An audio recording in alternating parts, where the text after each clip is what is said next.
Hello and welcome to ISTV English News. First top stories. One of two uncles shot at by nephew is dead at hospital. Local mob destroys shooter's house. Set on fire two vehicles.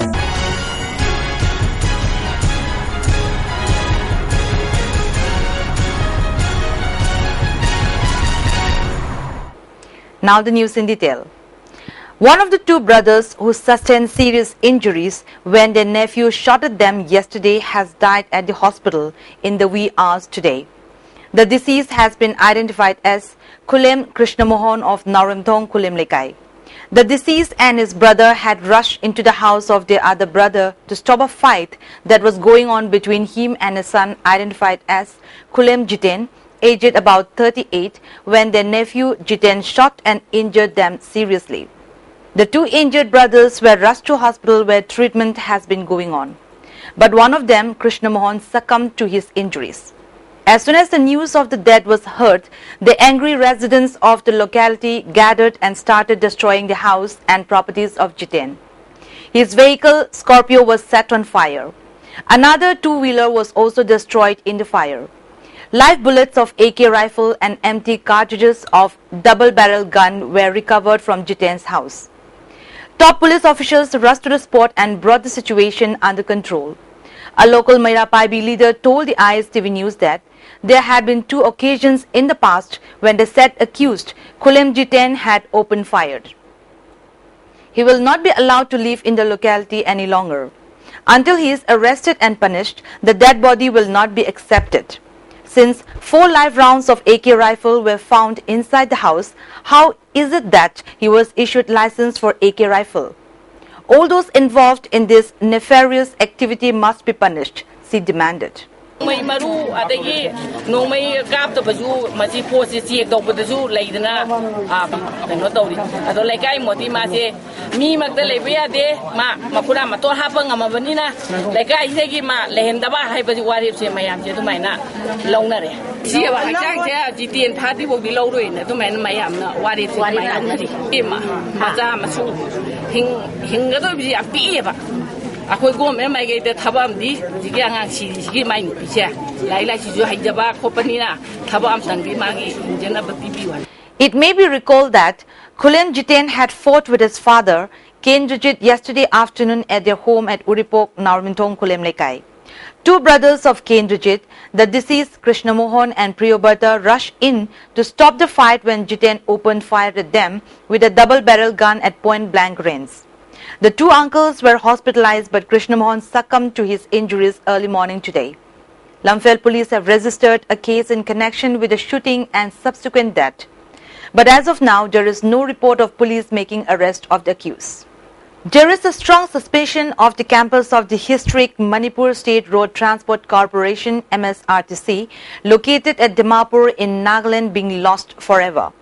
A resolution must be adopted in the ongoing session of Manipur Legislative Assembly to prevent those in the government from distributing the land among themselves for their own personal gains. This was demanded by the CPI Konthozam Local Council in a press release.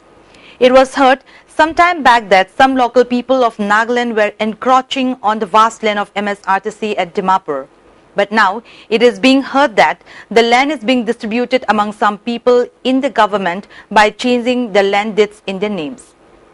Why are some people snatching the invaluable land of Manipur state bit by bit while the campus could be developed into a great landscape that includes a guest house, bus parking, transport office and so on? It is highly immoral, unethical and illegal to turn the state property into private property of a few people. The ongoing assembly session must pass a resolution to save the land at Dimapur, the CPI Konthozam Local Council demanded. On the 27th day of the Festival of Short and Documentary Films, which were either shown at National or International Film Festival, jointly organized by the ISTV Network and the Cine Directors Guild Manipur, a film entitled Makoina Ngaihuri of Amarendra will be telecast on ISTV Sangai channel today. The film will be telecast at 7:30 p.m. and 10:30 p.m. on this channel. The film will be repeat telecast at 9 a.m. and 2 p.m. tomorrow on the same channel. The month-long observance of World Environment Day, organized by Students' Welfare Committee, has concluded at Thongzu Part 2 yesterday. As part of the function, saplings were planted on the campus of the club. A corpse of a man suspected to be a non-Manipuri was found south of Lamlong Bridge today. Porompat police picked up the body and kept it at Rims mortuary for further identification. The man is assumed to be about 40 years of age. It is not yet known how the man died. I'm ready. Telero. Editor car late. Some say hujikpudi perfectly straight ado kankhar kandadi freezy. Relax. Perfectly straight. Aina semi anauba sunsilk perfectly straight with straight lock technology maramdi. Some kankraba matung dasu align straight oina laina bagidama. Wow, hujiksu straight oirina. Straight and gorgeous. Sunsilk perfect straight. Lock tobio, rock tobio. Now the national and international news. Prime Minister Narendra Modi is all set to launch the Digital India Week in the national capital to transform India into a digitally empowered society and knowledge economy. It comprises of various initiatives each targeted to prepare India for becoming a knowledge economy and for bringing good governance to citizens through synchronized and coordinated engagement of the entire government. Apart from the event in the national capital, 600 districts across 29 states and 7 union territories of the country will organize various events in their centers to sensitize people about the ongoing activities under the Digital India platform. Prime Minister will also unveil various government schemes under the Digital India program like Digital Locker, e-education and e-health during the event. Mr. Modi will present the government's roadmap for digitizing India at the event that is expected to be attended by thousands of guests. The India Meteorological Department has said that the country has received 16% more rainfall than its normal limit in June.